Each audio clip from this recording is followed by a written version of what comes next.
write them a letter. It's a short session. It's going to go very quickly. We only have 30 days. But unless you are involved and they hear from you, they may hear from your executive director of the organization, and that's great. But how strong is your organization? 200, 300, 400 strong? Then they need to hear from 200, 300, 400 members, not just your people.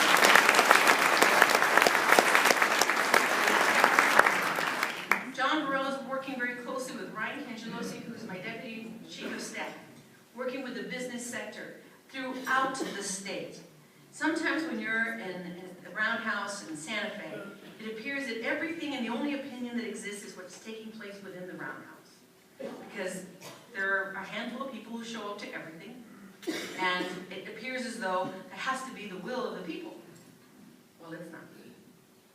Because those are the people who can be there. But that doesn't mean it is what you want as small businesses, as entrepreneurs. You have to reach out. You have to make those phone calls. You have to know who is voting yes or no. And what we've done is we've started to bring the people to the process. And I remember sitting over at your house talking about bringing people to the process. And I remember saying, what we have to do is videotape these committee hearings. Videotape what is being said for or against a particular bill. And then download it onto the governor's website. You should have seen what happened when we did that. I'm on the 4th floor, and my office is, and down on the 1st floor is where the chambers. I couldn't believe that they, one, knew they were being recorded, and two, that they were shouting at the ceiling, because I'm on the 4th floor. And not very happy. Some of them were not very happy. That they were being recorded, videotaped, and it was going to be uploaded for all of you to know where they stand on the issues. You know, at one point early in the first session, I think I've said this to some of you already, but it needs to be repeated.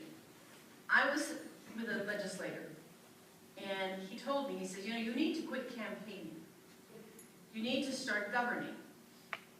And I said, if governing means that I forget what I said for the last 16 months that I would do, that caused people to vote for me and support me, if that's what you're saying, because we were talking about the budget and whether or not there was a need to raise taxes. I said, if you want me to forget what I promised I would do for the last 16 months, then I am nothing more than a politician. But if I remember every day what I said I was going to do, and fight every day to deliver on those promises, then that makes me a leader. I will always remember my campaign promises, and I will fight to deliver. And sometimes people ask me, well, how come you haven't given up on this issue or that issue? You've already tried twice, because our kids can't wait anymore. And I will fight at every opportunity to do what New Mexicans want me to do, but I cannot do it alone. I have to have the voices of parents, and you know, owners of companies, and owners of small businesses. I need your help. I need you standing with me, because you would be amazed at what takes place when you start to watch those videos. Watch those videos and listen to what is said in favor of or in opposition to things that we would sit back and say, that makes so much sense to pass that bill. And then it goes nowhere. We have no time to spare. We have no time to waste anymore. There's a lot of work to be done. Some say that my legislative package is ambitious. And I agree. And let's go forward and make it happen. So with you, I hope that we can stand together, and I am very hopeful that we can make some enormous changes to our state, because every time we take a job from Texas, I'm thrilled.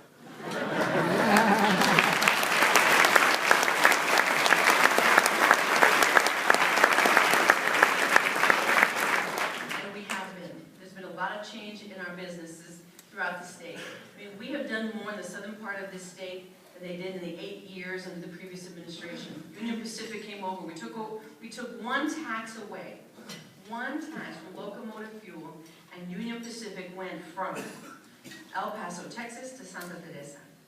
The industrial park that is being developed right now, 3,000 construction jobs. TE Connectivity's come over. Alaskan Structures has come over from Texas. I love calling Governor Perry. Got another job back. We got our jobs back. Because it's what we are supposed to do is be competitive. One state with another, because we know people can go wherever they want and open their doors for business anywhere in the world. So we have to be competitive.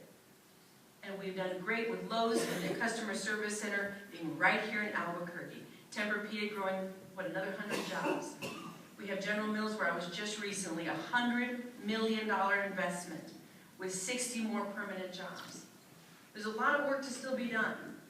And we have to make sure that our tax code is competitive with our surrounding states, and we're not right now. Let's keep welcoming these businesses, but let's let them know we have a better foundation and environment for jobs than Texas does, than Colorado, than Arizona, than Oklahoma. The legislators that want to work for you, many of them are in this room. If they're doing the right thing, thank them for that.